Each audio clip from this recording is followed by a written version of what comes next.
Good morning बच्चों। अभी हम लोग क्लास 8 का लेसन 1 JCERT बुक का लेसन 1 हम लोग देखते हैं। लेसन 1 है आपका परिमेय संख्याएं। इसको हम लोग इंग्लिश में बोलते हैं रेशनल नंबर। ठीक है, तो आप लोग पढ़े होंगे पिछले कक्षाओं में कि प्राकृतिक संख्याएं, पूर्ण संख्याएं, पूर्णांक। फिर भी हम आपको शॉर्ट में थोड़ा सा बताना चाहेंगे।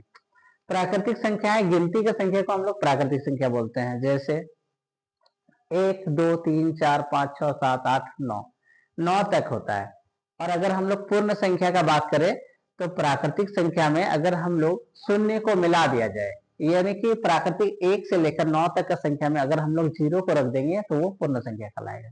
ठीक है, और पूर्णांक का अगर हम लोग बात करें तो जैसे -2 -3 -1 0 1 2 ये सब सारे समूह को, यानी कि प्राकृतिक संख्या और पूर्ण संख्या का समूह और उसमें -1 2 को भी रख दिया जाए तो ये सभी संख्याओं का जो समूह होगा उसी को हम लोग पूर्णांक कहेंगे। ठीक है, तो आप लोग पढ़ ही चुके होंगे। फिलहाल हम अभी क्लास 8 का एक्सरसाइज 1.1 हम लोग सॉल्व करेंगे। ठीक है,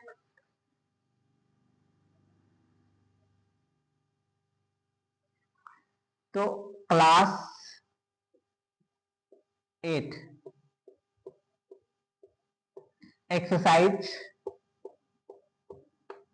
1.1। तो पहला क्वेश्चन है आपका कि -4/5 को एक परिमेय संख्या के रूप में व्यक्त कीजिए जिसका हर निम्नलिखित हो। तो पहला क्वेश्चन दिया हुआ है 1 नंबर का कि -4/5 को हम लोग एक परिमेय संख्या के रूप में व्यक्त करना है। तो पहले हम लोग समझेंगे परिमेय संख्या क्या होता है। तो परिमेय संख्या हमेशा p/q के रूप में होता है। कैसे होता है? p/q के रूप में होता है और q का मान कभी भी 0 नहीं होना चाहिए। तो उसको हम लोग क्या बोलेंगे? परिमेय संख्या बोलेंगे। ठीक है, तो चलिए यहाँ पे a नंबर में दिया हुआ है कि 30 आना चाहिए। यहाँ पे लिखा है कि -4/5 को एक परिमेय संख्या के रूप में व्यक्त कीजिए जिसका हर निम्नलिखित हो।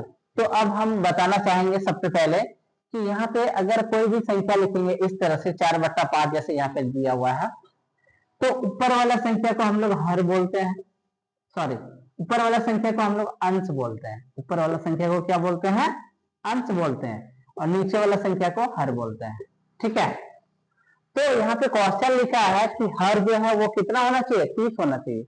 तो हम लोग जानेंगे, यहाँ से हल करते हैं। क्या लिखा है? -4/5 और बराबर यहाँ पे कुछ नहीं है ऊपर में तो x मान लो और नीचे में कितना होना चाहिए? 30 होना चाहिए। बोल रहा है हर 30 होना चाहिए। तो इसका क्रॉस मल्टीप्लिकेशन करेंगे हम लोग। तो यहाँ पे हो जाएगा -4 गुना 30 और नीचे में कितना है? 5 है तो 5 और बराबर x। इससे अगर हम इसको घटा देंगे तो कितना बार में? 6 बार में।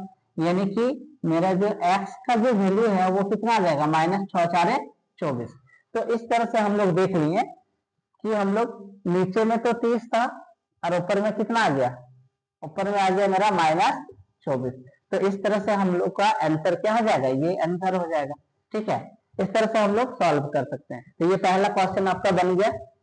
इसके बाद आप लोग चाहे तो इसका स्क्रीनशॉट ले सकते हैं। ठीक है, अब हम लोग दूसरा क्वेश्चन की ओर जाते हैं। तो दूसरा क्वेश्चन है मेरा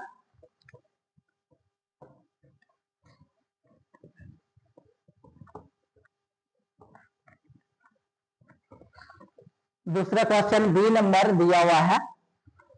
बी नंबर है -45। क्या दिया हुआ है? -45 होना चाहिए। ठीक है, यानी कि हर मेरा 45 होना चाहिए। तो मेरा क्वेश्चन जो दिया हुआ था, क्या दिया हुआ था क्वेश्चन में?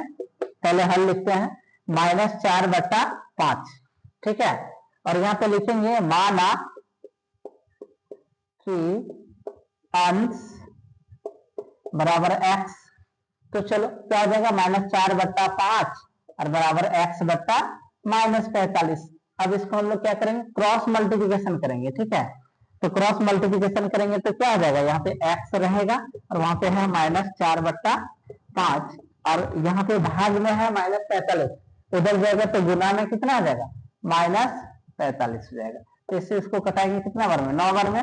तो इस तरह से x बराबर माइनस गुना माइनस, माइनस 9 होगा। तो ये इसको मिटा दो, -4 गुना -9, तो x का मान कितना आ जाएगा, 36, और माइनस माइनस प्लस। तो ये इस तरह से आपका आंसर, x का मान कितना आ गया, 36। तो इसको हम लोग अच्छा से लिख सकते हैं 36 बटा -45, ये आपका आंसर है। ठीक है, तो इस तरह से हम लोग 1 नंबर का क्वेश्चन को सॉल्व कर लिया है। ठीक है, उम्मीद करते हैं कि आप लोगों को वीडियो अच्छा लगा होगा। तो कमेंट करना, शेयर करना और लाइक करना। जय हिंद दोस्तों।